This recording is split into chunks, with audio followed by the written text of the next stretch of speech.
Google Stadia is one of the first cloud-based game streaming services available on the market for anyone to buy and start using. What it effectively does is it eliminates the need for any sort of expensive hardware like an Xbox or PlayStation gaming console to power the games in your living room. Instead, it uses Google's data centers to power all of your games remotely in some part of the world, and it does so over the internet. It's really cool, but since it's the first of its kind, there are inevitably going to be some kinks to work out, and it's gonna take some time for Stadia to establish itself.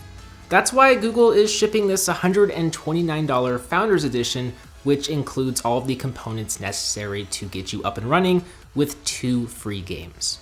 So, if we slide off the top of the box, first we'll find the controller sitting right on top. Upon first impressions, this controller, it feels pretty sturdy in the hands and it doesn't creak when twisting it, which is really good because I usually take out my gaming frustration on my controller.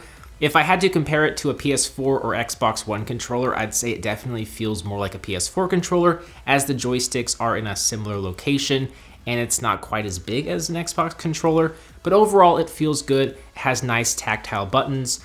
It's kind of grippy and there's a decent weight to it. Underneath, we have a USB-C cable for charging the controller and connecting it to a laptop or a smartphone. We also have a standard US wall adapter for the cable. Next, there's some paperwork. We have this letter that basically thanks you for joining the Stadia community and becoming one of the first to play games via this format. There's also a get started guide and some Stadia stickers. Last but not least, we have a special Chromecast Ultra that plugs into your TV to allow you to stream games in up to 4K 60 FPS. And there's a power cable for this dongle. This is really the only hardware required for Stadia to work, but it most certainly isn't what's powering the games. It's basically just relaying commands from the internet to your television. You don't need this Chromecast Ultra when you're playing games on your phone, tablet, or laptop, just for your TV. Now, setup is pretty easy. You just start by setting up the Chromecast Ultra via the Google Home app, and then sign up with Stadia via the Stadia app, and you'll be good to go. In the Stadia app, you'll see the store where you can buy various games like NBA 2K20, Mortal Kombat, and Assassin's Creed, just to name a few. The Home tab will show you your games that you have installed, and let you boot up the game either on your TV or your smartphone. And then there's the Explore tab, which will keep you in the loop with upcoming games, any news and updates regarding Stadia, and community forums. Up top, you'll see an option to give your friend a buddy pass, which will get them 3 months of free services, but this feature isn't available just yet. You can connect to your controller, you can view your friends lists, and then you can change settings associated with your account. Like you can change your Stadia name and avatar, you can view purchases, you can tweak privacy settings, and so on. So far, I've only spent a couple of hours playing Destiny 2, but I haven't noticed any lag, and the graphics and frame rate were pretty darn good, but nothing exceptional. Apparently, some games are running only at 1440p and 30 FPS, but are being upscaled to 4K, which Google says is because of the developers who are employing upscaling and other methods to achieve the, quote, best overall quality. They're promising that graphics will get better in the future. Another thing to note is that Stadia recommends a download speed of at least 10 megabits per second. My internet speed is 1 gigabit per second down, which is 100 times faster than what Google recommends. So that may be why I haven't noticed any lag or stuttering. I'm just gonna have to keep playing and just keep testing this service to see how consistently it runs. But for someone like myself who has really fast internet, it seems to work just fine.